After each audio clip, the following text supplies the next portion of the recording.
با دوره سایه زنی حروف نستعلیق با نرم افزار ادوبی فتوشاپ در خدمتتون هستم. خب نرم افزار فتوشاپ رو باز کردیم، رو کریت نیو کلیک میکنیم،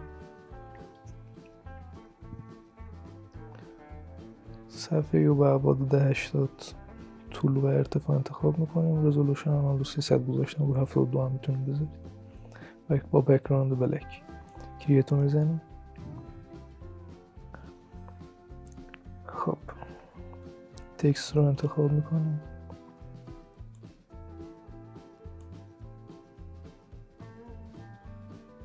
امروز با حرف ی شروع میکنیم، سفید تغییرش میدیم بخاطر که قابل درک تر باشه. روی 200 میذارم اندازش رو.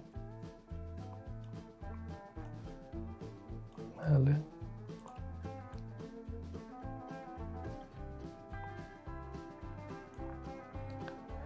خب یه لایه جدید باز میکنیم، پن رو انتخاب میکنیم،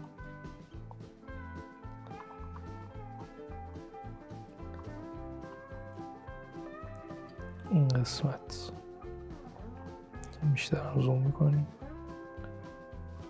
این قسمت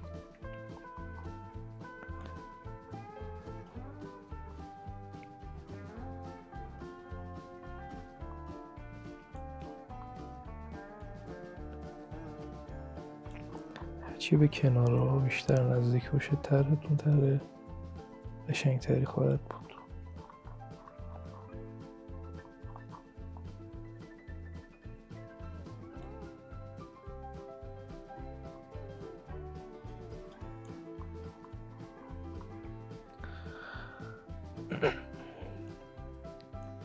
فکر کنم دیگه تا همینجا کافی باشیم، برگردیم از همینجا.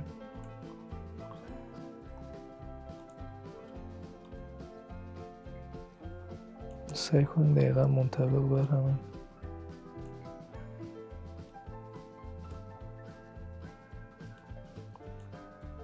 دقیقا چسبیده باشه، یعنی به این خط.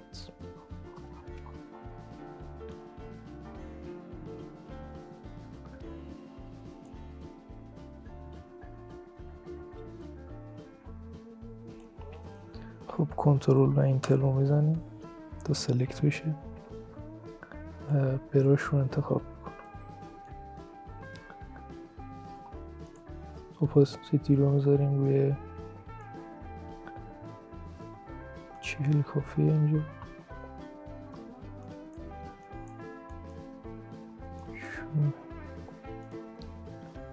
روی مشی باید باشه سایه، کمترش میکنیم برای ادامهش.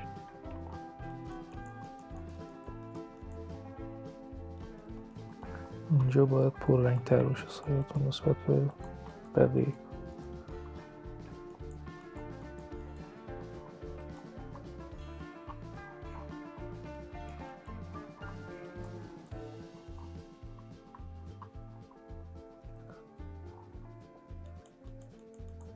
من برای این کار کافی باشه این قسمتش. یه لایه جدید درست میکنیم، دوباره پن رو انتخاب میکنیم،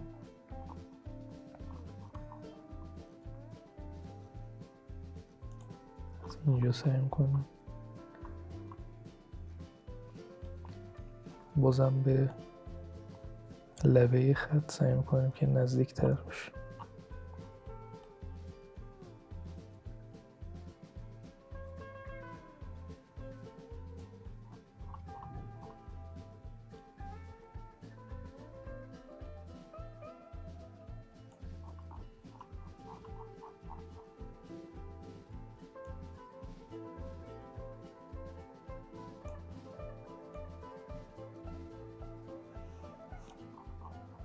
من اینو تا انتهاش ادامه میدم، ولی 2 نسخه میشه براش در نظر گرفت توی این قسمت.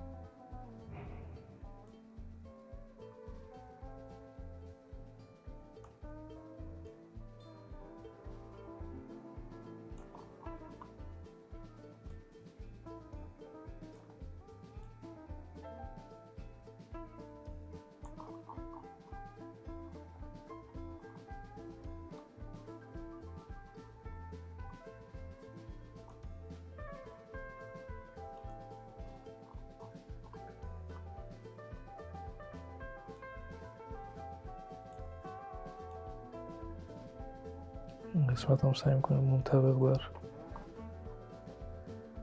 همون یه باشه.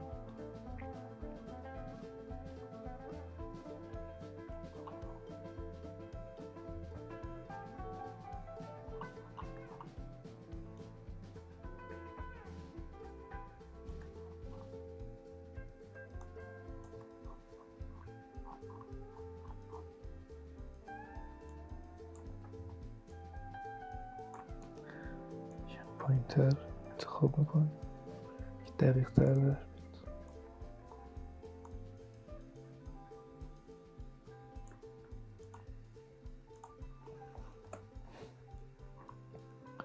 خب برایشون انتخاب میکنیم. همون هلوش اپاسیتی 40 میذاریم و فلو 1%. همه خوبه. سایه میدیم بهش.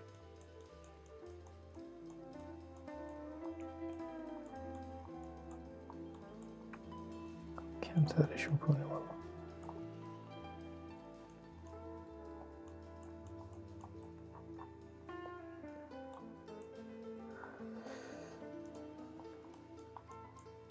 که من اندازه این برش رو تغییر میدم. یه آلت رو بگیرین، دکمه آلت و کلیک راست میتونید با تکون دادن ماوستون بزرگ و کوچیک کنید این اندازه رو. خب هم دو نوع سایه داریم برای این قسمت. یه نوعش اینه که همین رو به این صورت بگذارید، یعنی دیگه ادامه ندین سایه رو، همین سایه رو زدین دیگه تموم شد. یه جور دیگه هم میشه کار انجام داد که این برم دوباره ما سایه بزنیم، یعنی اینجا.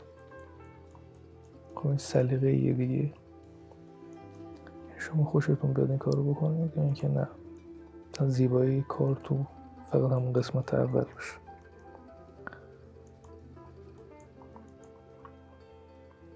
به این صورت یک کار زیبا رو داره. این قسمت اول بود. امیدوارم خوشتون اومده باشه از کار. فایلش هم سعی میکنیم که در سایت قرار بدیم. حتما کار رو به این صورت در میاد، بسیار زیبا و شکل. هرچی تایم بیشتری روش گذاشته باشه قطعا کار قشنگتر خواهد. خب خدا نگهدارتون. امیدوارم آموزش ها رو دنبال کنید و دوست داشته باشید و ما رو در یوتیوب سابسکرایب کنید. خدا نگهدار.